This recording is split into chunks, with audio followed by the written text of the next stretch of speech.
몇 년 전에 김보성이라는 한국의 배우가 보셨는지 모르겠어요. 이렇게 팔 이렇게 하면서 의리 이렇게 하는 거, 이래 의리 해갖고 한번 대박 난 적이 있습니다. 김보성이 이 의리 이거 외치면서 광고를 한 그 식혜가 있는데요. 지금 광고해도 되겠는지 모르겠는데 비락 식혜가 있는데요. 그 광고가 공개되고 한 달 그 수치를 계산해 보니까요. 전해에 같은 기간에 비해서 무려 65.2%나 그 판매가 매출이 증가했다 그럽니다. 그래서 한국에 한동안 이 의리 열풍이 불었습니다. 그래서 의리도 아니고 의리 이렇게 하는 의리 열풍이 한동안 한국에 일었었습니다. 이 의리라는 말은요, 오를 의자에다가 이치 리자를 써서 만든 단어입니다. 그래서 문자적으로 그 뜻을 그냥 연결해 보면 옳은 이치 뭐 이렇게 할 수 있겠죠. 이 말은, 이 의리라는 말은 사람과 사람 사이에서 기본적으로 지켜야 할 그러한 도리를 의미합니다. 그런데 이 의리라는 용어가요, 사실 한국 사람들에게는 그렇게 긍정적이지 않은 그런 용도로 이렇게 들립니다. 왜 그럴까요? 보통 의리는 조폭이나 이 건달들이 많이 쓰는 단어로 이렇게 생각되기 때문에 그렇습니다. 그래서 의리 그러면 그냥 조폭이 연상이 되는 사람들이 있습니다. 요즘에는요, 영화 같은 미디어에서 건달들의 의리를 아주 그냥 뭐 대단한 아름다운 것처럼 이렇게 미화하기도 하는데요. 이 조폭이나 건달들의 의리는요, 사실 그 집단 내에서의 의리입니다. 그 집단 밖의 사람들에게는 그들의 의리가 사실은 재앙입니다. 범죄고 악행입니다. 한 집단 안에서 보면 의리 있는 사람으로 인정받을 수 있지만 그가 속해 있는 집단 밖에서 그 집단을 바라보면 그 집단 자체가 범죄단체이고 또 그 안에서 의리를 지키는 사람은 범죄자인 것이죠. 이런 경우가 세상에 참 많습니다. 폭탄을 안고 또는 비행기를 몰고 사람들이 밀집해 있는 빌딩으로 그냥 돌진하는 사람들이 있습니다. 공공장소에서 불특정 다수를 향해서 그냥 무차별 그 총기를 난사하는 사람들이 있습니다.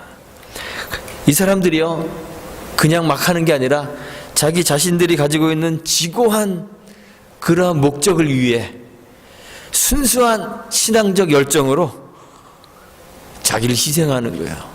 그런데 그게 사실은 그들 집단 밖에서 보면 대중을 향한 테러에 불과하죠. 자기 종교 내에서는 신실하고 열정적이고 숭고한 희생자고 의인일 수 있지만 그러나 그 종교 집단 밖에서 보면 더 넓은 사회의 기준으로 보면 그냥 테러 분자고 그냥 범죄자입니다. 그냥 범죄 집단입니다. 어떤 작은 집단이나 사회 안에서는 참 윤리적일 수 있는 것이, 그리고 그 집단의 이익에 부합하는 것들이 그것보다 더 넓은 사회에서는 사실 용납될 수 없는 그런 일이 되는 경우를 우리는 종종 봅니다. 집단을 위해서, 집단의 이익을 위해서, 자기가 속해 있는 단체의 이익을 위해서 충성을 다하는 것. 그런데 그 충성 때문에 다른 사회의 구성원들에게는 해를 끼치는 일, 이게 뭐라고 하냐면 집단 이기주의라고 하죠. 집단 이기주의가 우리 사회에 굉장히 많습니다. 사실 어떤 하나의 사안에 대해서, 일에 대해서 하나의 집단뿐만 아니라 모든 사회가 다 그게 선이다, 그게 옳은 것이다, 이렇게 공동으로 인정하기 위해서는 뭐가 필요할까요? 절대 선이 필요합니다. 절대적 기준이 필요합니다. 기준이 없으면 뭐가 선인지 뭐가 악인지 구분할 수가 없잖아요. 그렇죠? 한 나라의 예로 살펴보면요, 한 나라 안에는 여러 이제 단체들이 존재하죠. 각각의 단체들은 자기 나름대로의 규칙과 규범들을 가지고 있습니다. 그래서 그 나라 안에 있는 각각의 단체들에 속해 있는 사람들은 자기가 속해 있는 단체의 그런 규범들을 지키죠. 정해놓은 규칙들을 지키면서 살아가죠. 따라가죠. 그런데 각각의 개별의 단체들이 규정하고 있는 그 법칙이나 이런 법들이 뭐에 부합되어야 될까요? 그 나라의 형법이나 헌법에, 더 정확히 말해서는 헌법에 부합해야 되는 거예요. 그래서 각각의 법들도요 다 헌법에 맞나 맞지 않나 이거를 조사하잖아요. 검사하잖아요. 그렇죠? 그래서 우리나라 같은 경우는 헌법재판소가 있어서 어떤 하나의 법률이 헌법에 부합한가 안 한가 그거를 판단하는 일을 합니다. 그러니까 그 한 나라 안에서는 뭐가 절대적 규범이 되는 거예요? 헌법이 절대적 규범이 되는 거죠. 조폭의 의리는요, 집단 내에서는 최고의 가치를 가지는 덕목이 될 수 있지만 헌법이나 형법에 의해서는 해서는 안 되는 악행이 되는 거죠. 극단적 종교의 그 테러 행위도 그렇습니다. 그 종교 집단 내에서는 최고의 가치를 가지는 최고의 선으로 인정받을 수 있겠죠. 그런데 그 종교 밖의 세계에 사는 더 많은 사람들이 추구하는 그러한 가치에 의하면 그들의 테러 행위는 평화를 파괴하는 악행에 불과한 것이 된다, 이런 얘기예요. 그런데 문제가 있습니다. 우리가 살고 있는 이 세계가 근대, 역사적으로 보면 근대 이후에 이 절대적 존재를 버렸습니다. 잃어버렸습니다. 절대가 없다. 절대라는 것은 없다. 이런 철학과 사상이 팽배해졌습니다. 철학과 사상 속에서 절대적 존재의 가능성을 배제해버렸기 때문에 이제 가치에 혼란이 생기는 거예요. 뭐가 옳고 뭐가 그른지 딱 꼬집어서 얘기하기가 참 어려운 세상이 된 거예요. 선악을 구분하는 절대적 기준이 없어져서 이제는 절대선이라고 주장할 수 있는 것들이 없어졌습니다. 무엇이 선인지 무엇이 악인지 구분을 못합니다. 요즘에는요, 성경이 명백히 죄라고 하는 것들도요, 이제 죄라고 말할 수 없게 돼버렸어요. 정치적 올바름, 뭐 political correctness 이런 거 있잖아요. 정치적 올바름, 뭐 PC 그런 것 때문에 단지 틀린 것이지 다른 것이지 틀린 것이 아니다, 이런 용어가 아주 굉장히 유행해졌습니다. 그래서 굉장히 뭐 멋있는 말처럼 다른 것이지 틀린 것이 아니야, 이런 얘기들 많이 씁니다. 그런데 아이러니하게도요, 이 절대적 기준이 없어지면요, 각각의 집단의 사람들이 자기의 정당성을 주장할 수 있는 근거조차도 없어지는 거예요. 그래서 자기의 정당성, 내가 틀리지 않았다는 것을 주장하기 위해서 아주 극단적이 돼가고 더 배타적이 돼가는 그런 아이러니한 일들이 세상에 벌어집니다. 세상에 선악의 기준이 없기 때문에 자기의 선을 주장하기 위해서 타인은 악으로 규정하는 그런 이상한 일들이 벌어집니다. 그래서요, 뭐 요즘에 그 페미니즘이나 아니면 그런 동성애를 주장하는 그런 사람들의 그런 주장 자체가 점점 과격해지는 이유가 여기 있어요. 절대적인 기준이 없기 때문에 자기를 주장할 수 있는 그런 근거를 상실해버려서 그렇게 자기를 주장하기 위해서는 더 극단적이 되고 더 배타적이 되는 거예요. 절대자를 잃어버리면 그렇게 되는 것입니다. 이 세계에 절대적 존재가 있을까요? 없을까요? 있습니다. 그 누굴까요? 하나님이십니다. 하나님이 우리의 신앙뿐만 아니라 우리의 삶에서도 그 근거와 이유가 되시는 거예요. 우리가 살아야 할 이유가 어디 있습니까? 살아야 할 이유는 하나님에게 있습니다.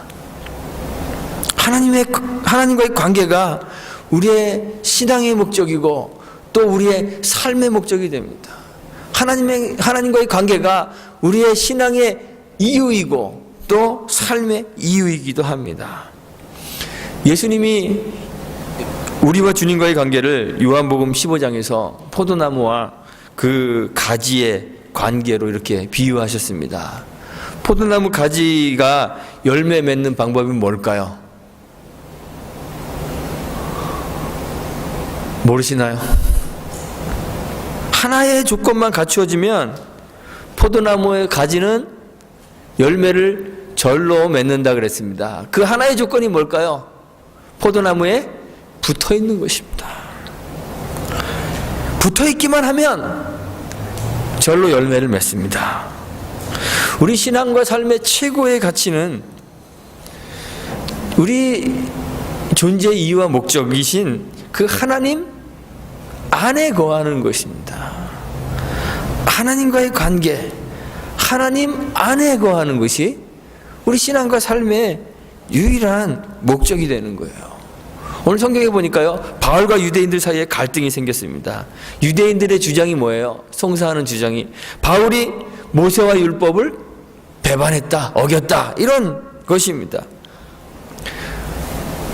이 22장에 보면 1차로 바울이 자기를 변호하죠.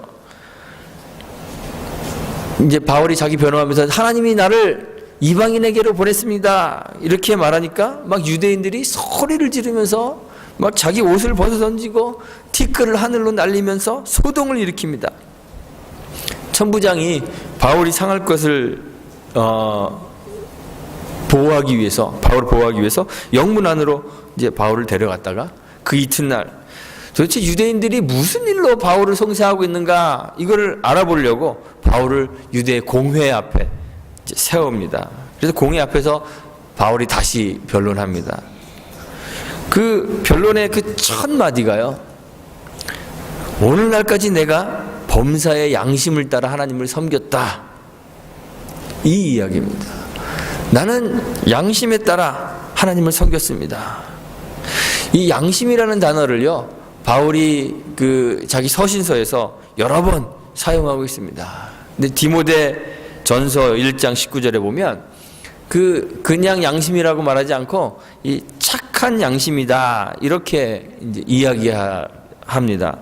디모데전서 1장 19절을 보면 바울이 그 착한 양심을 가지라 사람들에게 이렇게 이야기하면서 어떤 이들은 양심을 버렸다 그럽니다. 이 바울이 말한 이 양심이라는 것은요, 하나님의 인도하심을 받는, 하나님을 경외하는 그러한 마음을 이야기하는 것 같아요. 바울이 그 사람들 앞, 공회 앞에서 이 양심이라는 것을 말할 때 하나님의 그 가이드를 받는, 인도하심을 받는, 하나님을 경외하는 자기의 마음을 말하고 있는 거예요. 이 말을 하니까 대제사장 아나니아가 뭐라 그러죠? 바울의 입을 치라고 그럽니다. 지금 유대인은 바울과 이 대척점에 서 있습니다. 서로 이렇게 반대하고 있는 거예요. 그런데 그들이 지금 이야기하는 것은 바울이 율법과 모세를 배반했다. 결국 누굴 배반할 건가요? 하나님을 배반한 거야. 바울이 하나님을 배반했다, 이렇게 고소하고 있는데, 만약 지금 바울이 말하고 있는 것처럼 이제까지 바울의 선한 양심으로, 다시 말해서 하나님의 인도하심을 따르고 있다면 결국은 누가 하나님을 대적하는 자가 되고 말아요? 유대인들, 자기 자신들이 하나님을 대적하는 자가 되고 마는 거예요. 그래서 입을 치라고 이야기합니다. 바울은 자기 자신이 하나님 편에 있다는 증거를 제시하는데, 바울이 제시했던 증거가 뭐냐면 그 앞전에 이야기했던 거예요. 하나님이 자기를 만났던 사건입니다. 유대인들도 자신들이 하나님 편이라고 주장하고 있고, 바울도 지금 자기가 하나님 편이라고 주장하고 있는데, 이때 바울이 제시하고 있는 그 하나님 편의 증거는 뭐냐면 다른 거 아니에요. 바울이 얼마큼 하나님 앞에 율법적으로 살았는지, 아니면 바울이 일주일에 몇 번 하나님께 제사를 드렸는지, 그런 종교적인 것이 아니라 바울이 지금 제시하고 있는 증거는 하나님과의 만남입니다. 다메섹에서 경험했던 그 사건을 무리들 앞에서 이야기했습니다. 바울이 이 사건을 통해서 깨달은 것이 있습니다.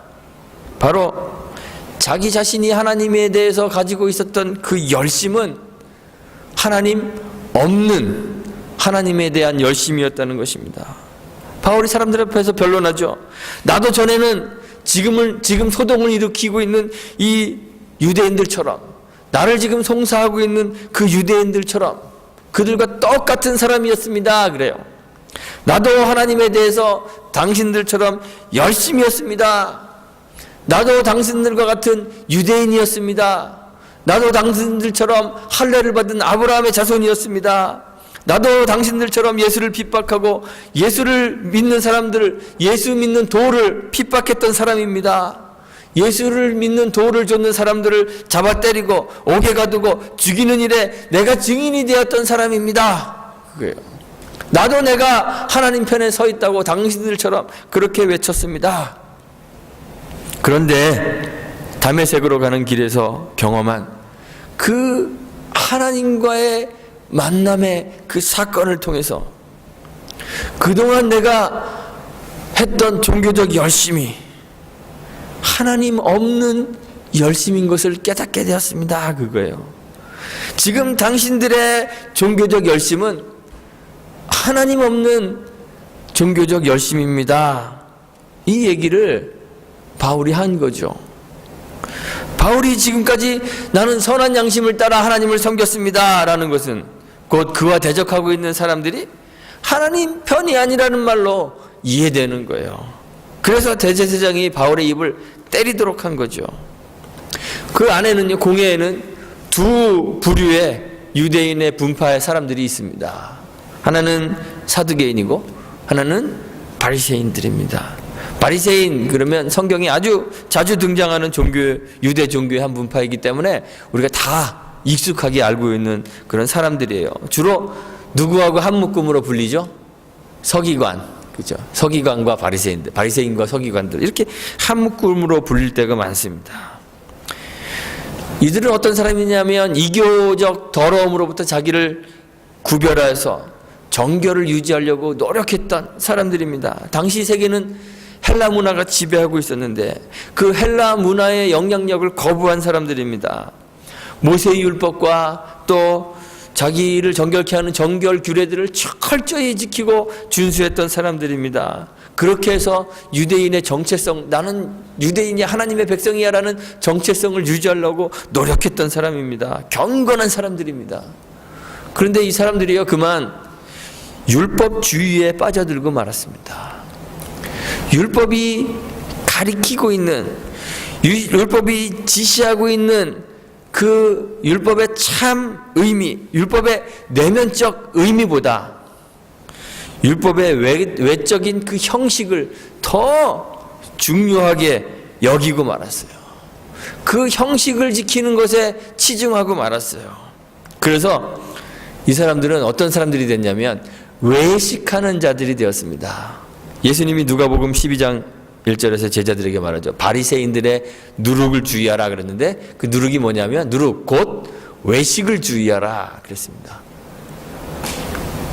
마태복음 23장에서는요.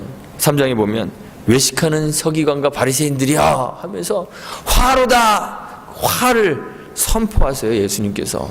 그리고 그들이 어떤 사람들이냐면 천국문을 사람들 앞에서 닫고 자기도 들어가지 않고 남도 못 들어가게 하는 그런 사람들이라고 예수님이 책망하셨습니다.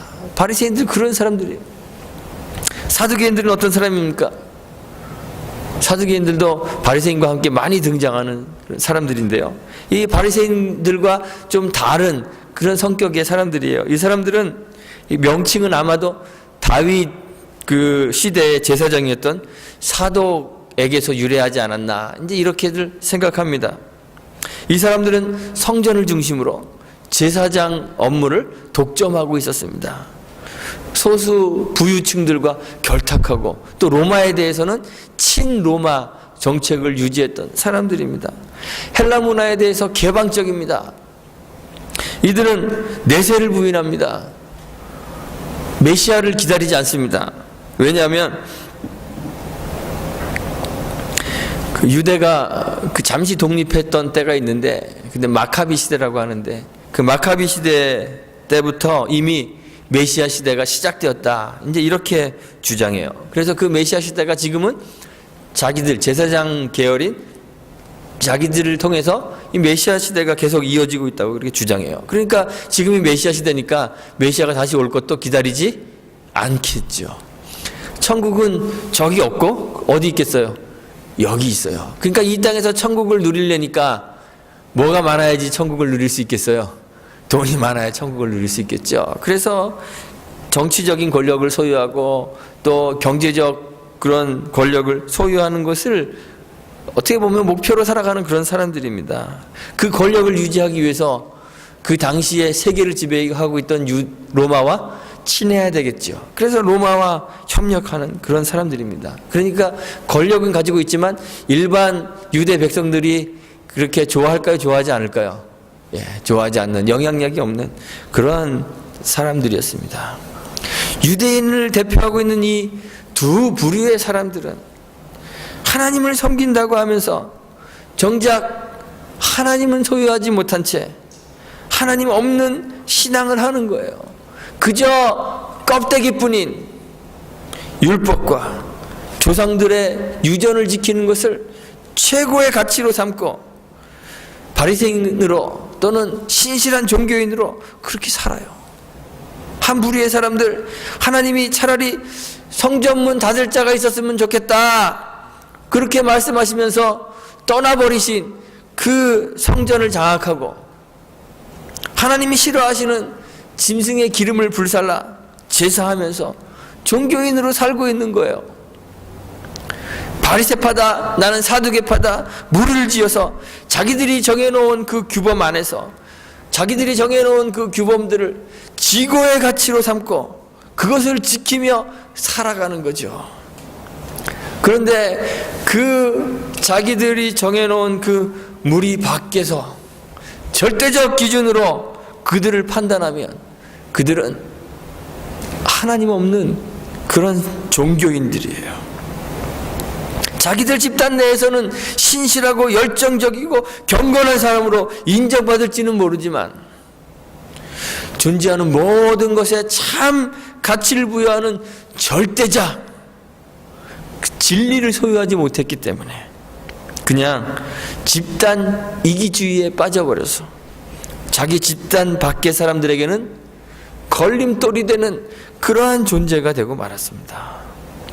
오늘 성경에 보니까 바울이 죽은 자의 부활에 대해서 이야기하자 그들 자신만의 의가 이제 드러나기 시작해요. 부활에 관한 그러한 내용에 대해서 서로의 의견이 충돌하잖아요. 바리새파와 사두개파의 의견이 충돌하자 어떤 일이 벌어지나요? 동맹이 깨어집니다. 그동안은 하나로 동맹해갖고 막 바울을 죽여야 된다고 그랬는데 자기들의 이익과 다른 것들이 나타나자 동맹이 깨어집니다. 지금까지 동맹이었던 사람들이 서로에게 적이 되어서 서로를 비난하고 분쟁이 일어납니다. 하나님 신앙은요, 사람들이 정해놓은 규범을 지키는 율법 종교가 아닙니다. 도덕도 아닙니다. 윤리도 아닙니다. 그 이상입니다. 외형적인 의식이 하나님 신앙이 아닙니다. 제의가 하나님 신앙이 아닙니다. 형식적인 예배에 참석하는 것, 그것이 하나님 신앙이 아닙니다. 외형을 그럴듯하게 갖추는 것은 하나님 신앙이 아닙니다. 교회마다 교단마다 이것이 우리 신학이다 이렇게 주장하는 것들이 있죠. 저도 성경 공부할 때 보면 저희 교단이 가지고 있는 그 신학이 최고의 신학이라고 그렇게 여러분들에게 가르칩니다. 우리 교단이 가지고 있는, 우리 교단이 설명하는 성경에 대한 신학적 해석들이 가장 진리에 가깝다고 그렇게 믿으면서 저도 신앙합니다. 그런데요, 가장 완벽한 신학적 견해를 가지고 있다는 것이 참 하나님 신앙을 보장해 주는 것은 아닙니다. 우리의 모든 판단과 행위를 가치 있게 만드는 절대자와의 만남이 있어야 되는 거예요. 진리를 소유해야 합니다. 바울이 다메섹으로 가는 길에서 진리이신 그리스도 하나님을 만나고 그 후에 그 하나님 안에 거하며 하나님을 전하는 삶을 살았던 것처럼 이론이나 형식이 아니라 인격적으로 하나님 만나고 그 하나님 안에 거해야 되는 것이에요. 오순절 이후 성령 강림 이후에 모든 신앙의 선조들이 자기를 찾아오셔서 그들 안에 거하시는 그 성령의 강림과 내주하심을 통해서 삶이 변화되고 진정한 진실한 신앙의 삶을 찾게 된 거예요. 살게 된 것이에요. 오늘날 우리들을 보면요, 바리새인처럼 신앙합니다. 사두개인들처럼 신앙합니다. 하나님 없는 신앙에 익숙해져 있어요. 하나님과의 만남, 그와의 인격적인 교제 알지도 못하고 그저 종교적 퍼포먼스에만 아주 민감해져 있죠. 익숙해져 있죠. 예배도 내 입맛에 맞는 예배, 내 기호에 따라서 결정합니다. 삶도 전혀 변화되지 않습니다. 교회도 많고 종교 행사도 많고 신자도 많지만 모두가 다 자기들이 정해놓은, 설정해놓은 그 틀 안에 갇혀서 그냥 종교 생활을 하고 있어요.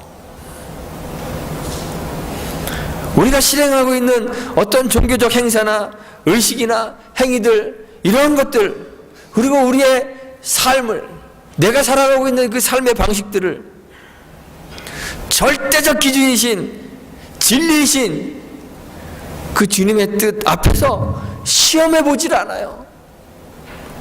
이것이 정말 하나님이 원하시는 것인지, 내 삶이 정말 하나님이 원하시는 삶인지 시험해 보지 않고 우리는 그저 내가 설정해 놓은 그 틀 안에서 종교적 행위를 하면서 그냥 살아가요.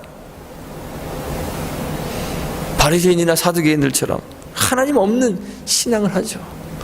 그래서 하나님 만나지 않아도 얼마든지 신앙생활을 할 수 있다고 생각하는 거예요.